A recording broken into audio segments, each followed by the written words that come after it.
What up, gangland? Carolina Jackpot time coming at you. It is June 17th, 2022, and shit, it's hot still outside, ain't it? Man. Scrolling Twitter today while I'm sitting here in this traffic jam, and first of all, traffic jam. Apparently, there is a wreck up ahead. We've got ambulances, fire trucks flying all over the place here. Ambulance actually just went down that particular emergency lane over there, and like, I don't know, 30 seconds before that, some old fart on damn Harley decides to get out of the regular lane here, and he's gonna cruise on down the emergency lane. It's an emergency lane, motherfucker. Your Harley getting wherever you need to go is not an emergency. Whatever is going on up there is an emergency. So I hope they ran your ass over to get to where they needed to go. You know what I'm saying? I mean, people that ride damn motorcycles, and not that I've got really anything against you, but a lot of you think you got special privileges out on the road, just to zip wherever you want to, in and out, weave in and out of traffic, being dangerous as all hell and everything else. You know, not that you deserve to face some kind of bad ending out here on the highway, but you deserve your comeuppance. Anyway, let's take a look at this real quick.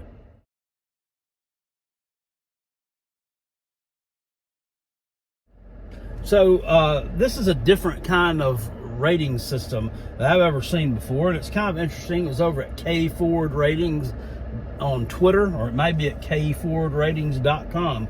Not exactly sure. So it takes every SEC team, has them on kind of like a bar graph, right, or a line graph, 0 through 12, and their percentage chance of winning that many regular season games. You notice my Gamecocks, got a pretty good chance of winning 4 regular season games. Slightly less of a chance of winning 5, but still pretty high up there. Only a 60-something% chance of winning 6. And I don't know, it was something insane, like a 20-something%, 30% chance of winning 7 games. Look, I'm here to tell you, there's a lot of people out there that are sleeping on the Gamecocks this year, and with good reason. With good reason, I understand why. The offensive situation last year at South Carolina was anything but stellar. Save a couple of games, we looked like shit on a shingle. Was that the fact that we didn't have the playmakers, or was it the offensive play call? Was it youth? What was it? I think it was kind of a combination of all that. I think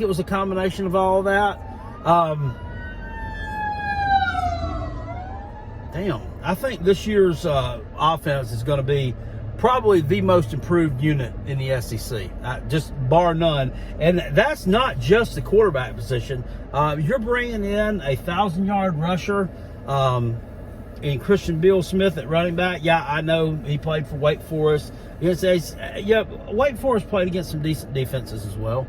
Let's not hate. You're bringing in Austin Stoner, another kid from Oklahoma, caught his fair share of touchdowns. Good blocker, too.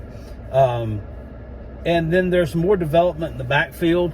Juju McDowell, Marshawn Lloyd was injured a couple of years ago now. He should be 100% from that injury now. Last year, he looked a little ginger at times. But this year, I expect him to be fully 110% ready to go.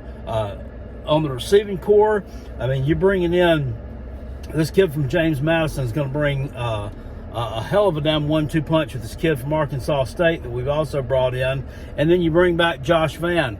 I climbed in the back of the van last year, baby, and I ain't got out yet. So this not winning 7 games prediction is utterly laughable to me. South Carolina is definitely winning 3 out of 4 non-conference games. They're easier, softer than baby shit. Don't give me no don't sleep on Georgia State. South Carolina is going to beat the fuck out of Georgia State week 1. I'm just here to tell you, we're going to beat the fuck out of Georgia State in week 1 in Williams-Brice Stadium. You heard it here first. Hot take. The other two, you got South Carolina State and Charlotte. Neither one of those teams stand a chance.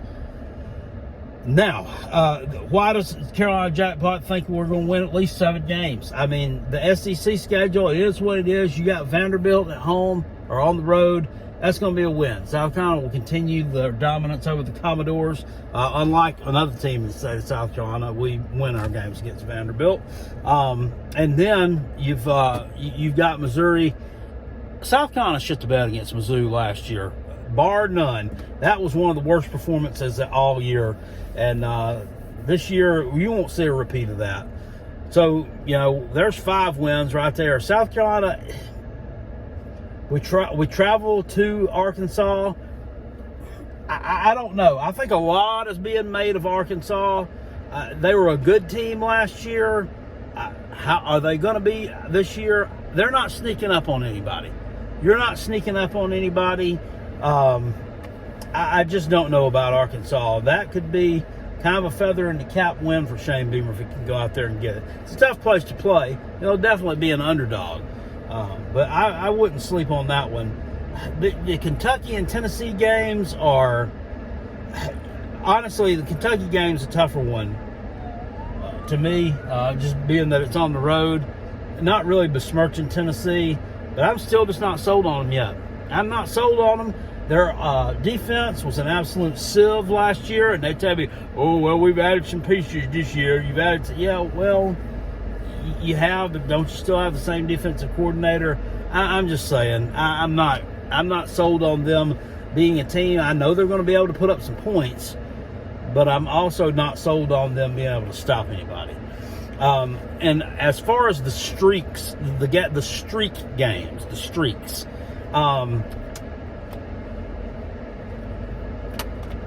one of those long streaks, I'm going to go ahead and tell you this is a hot take right now. One of those long streaks, I'm talking about the losing streaks to Texas A&M or the streak to Clemson, one of those is coming to an end this year. One of them is coming to an end in 2022. 2022 is all about being special, and one of those is going to come to an end. I likely think it's going to be the game against Clemson. And you can sit here and you can thump your Dabo Bible at me all day long, and you can sit here and tell me we're not going to miss a beat because we lost all them coordinators, blah blah blah, and all that shit. Yeah, I know you're recruiting good right now. You've got some momentum on your side there. Guess what? Newsflash: none of those 2023 recruits are going to help you on the field in 2022. Number 2, you still have the ukulele at quarterback. And he didn't look good in the spring game. And you know that he's probably going to be on a short leash this year. But guess what? The other kid, he didn't look too damn impressive to me either. And they got to have somebody to throw the ball to. You don't have any receivers who can, quote-unquote, take the top off of defense. This kid from Dutch Fort that spurned South Carolina and decided to go to Clemson, whatever. Have a good life. I don't know. Freshman year, I don't know if he's going to make an impact or not. It's not the same team. It's not the same offense anymore, and it's not the same success. And last year, South Carolina's problem was they couldn't move the ball against you. I don't give a damn about your world-class defense. I really don't. South Carolina, in my opinion, is going to go up there and take a win this year. That streak's probably coming to an end. The Texas A&M one, I don't know. I'm on the fence about whether that's going to come to an end or not. Texas A&M is really not that great of a team. They're just not. They've got a bunch of recruits for this year's class too. I don't think any of those are going to help you on the field either. I don't know who your quarterback's going to be. And, South Carolina, another team that South Carolina offensively last year didn't show up against. We cannot have any repeats of those performances in 2022 if we are going to shock the world and win 7 games. We just can't. I fully think South Carolina is capable of winning 7 games. I think that should be rather easy to do. And I think that 9 wins, 8-9 wins is definitely possible. It's possible. Does that mean it's going to happen? No. But I wouldn't sleep on him. I wouldn't sleep on him at all. Spencer Rattler, hell of a talent. It's a hell of a talent. He was unhappy at Oklahoma. I don't know if they treated him poorly out there.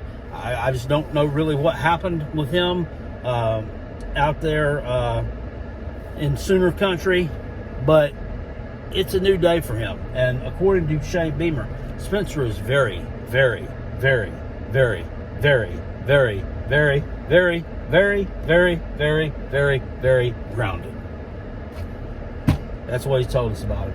So, hey, spurs up to my toes up, baby. 6 wins, like taking candy from a baby. 7 wins, definitely happened. 8 or 9. Buckle up and let's see. I'll see y'all later. Appreciate it. Peace. And I'm out of here. And go Gamecocks. Woo!